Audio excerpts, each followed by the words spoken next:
you see Pocono International Raceway, triangular as it is. They have been hosting stock car races here since 1971 when the USAC stock cars, the United States Auto Club, ran here. The initial NASCAR race is in 1974. But as we were saying before, NASCAR has run in Pennsylvania since 1949. They began at the Circular Langhorne Speedway. Remember that one? Red Byron was the winner there of the pole. Curtis Turner won the race. And they ran at the Heidelberg Speedway in Pennsylvania. Up near Pittsburgh, Lee Petty was the victor in that one. Oh, there's a little car slowing on the racetrack. Rick Mast having problems. He was in 21st position in the Conseco car. And Joe Nemecheck, we told you about the problems he was having earlier.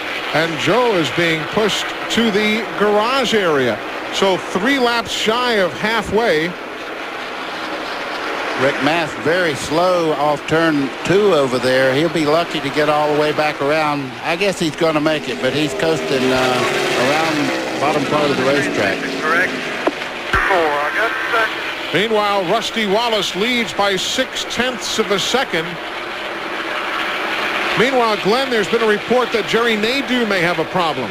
Well, I went down and asked his crew chief about it, Eli, and he said that there was no problem. They just got together with another car out there, and Jerry was afraid that it might have cut the tire, but they told him to run it a few laps. It's okay now, so they're just carrying on. Rick Mast has made it back to the pits in the Conseco machine. There he is, and he's going to go right to the garage area, that hard left. So here in the last lap, Joe Nemecheck and Rick Mast both to the garage. Dick Berggren, they almost made it to halfway. And Nemecheck almost made it to the garage, but not quite. They're taking a valve cover off. Joe, what's wrong with the engine? Well, I'm not sure. Something happened inside the motor. You know, we were running so good there for so long, and just all of a sudden, we lost about a half a second on the racetrack in time, and just kind of felt flat. It just keeps getting worse and worse, so we got to see if we can fix it. Just too bad for Oakwood Chevy. Had a good qualifying run. I thought we were going to have a top 10 running car today, but that's how it goes. Now the disappointment is obvious. Eli? And he's wearing that special helmet that his son John Hunter painted for him in honor of yesterday being Father's Day. We had done a feature on that during our rain telecast yesterday. Yeah, you can see the handprint right up here on the top part of the helmet right there. Quite unique helmet. It really is a great Father's Day gift from John Hunter to his dad Joe, and they were very, very proud of that yesterday. Coming to the halfway lap. We always call it the hallelujah lap when you have to run on Monday. That means hallelujah, we're at a halfway and this race is official, and we've gotten it in. Nothing worse than hanging around a racetrack when it rains like yesterday. You're just chomping at the bit to go racing.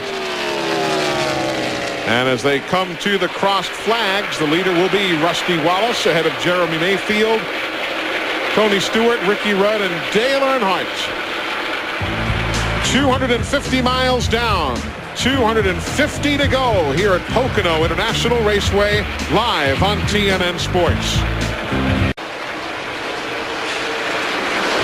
We are back with you here at Pocono International Raceway. After 102 of 200 laps, there's your top 5, brought to you by Valvoline Max Life, the first motor oil specially formulated for higher mileage engines. Eli Gold, Buddy Baker, Glenn Jarrett, and the good doctor, Dick Berggren, joining us. Glad you're with us on this Monday. The good doctor. Yes. Yes, he is. Editor of Speedway Illustrated magazine. Have you seen your latest copy? I have, and I will tell everyone out there, if they don't have it, order it, because it is fun to read. And a bill will be forthcoming for that commercial message.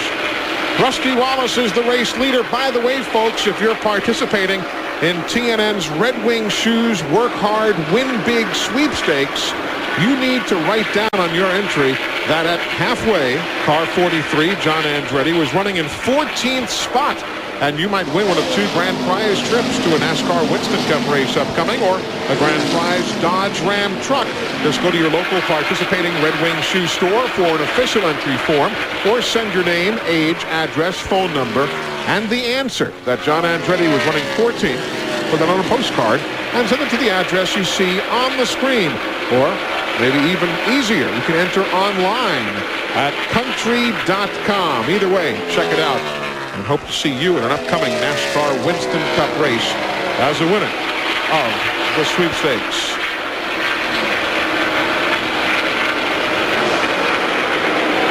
The leader is Rusty Wallace. Rick Mast, we showed you taking the Conseco machine to the garage earlier. Let's get an update from there. Well, last year in June at Pocono, Rick Mast was enjoying the best run of his year so far. This year, behind the wall, up in the air. Here's why. A broken rod end on a shifter. Couldn't shift it at all, Rick? No, I went to downshift to third, going in one, and it just freewheeled. It just fell off.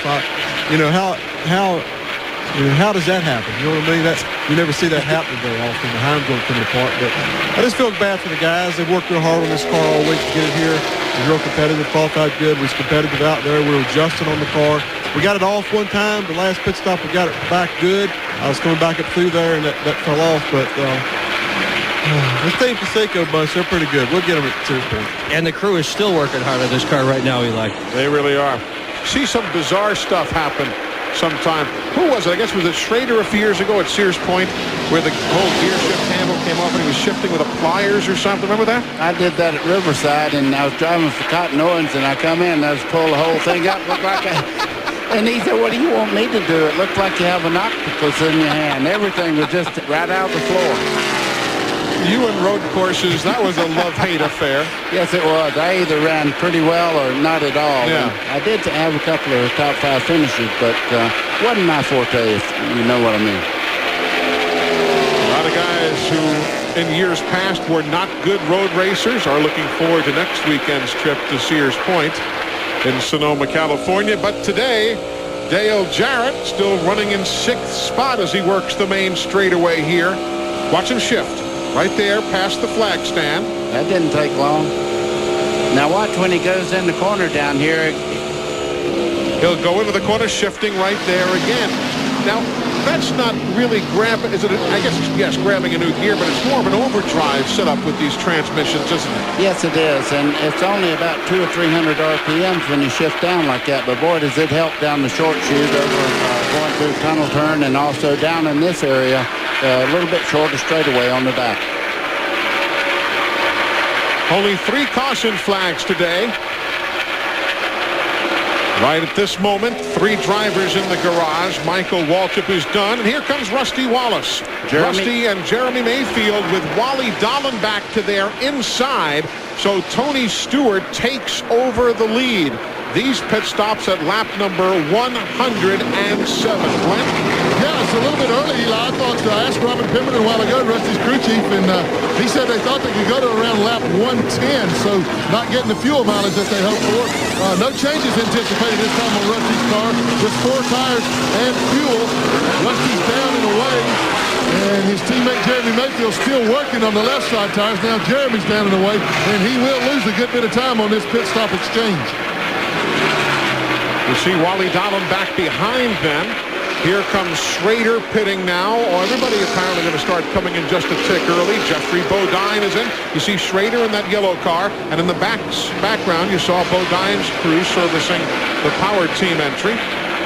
Eli, the one reason that they might have made a little quicker stop than anticipated, you don't want to run out of fuel here. If you run out on the front straightaway, you don't coast all the way back around. Yeah, you're done with no banking to help you.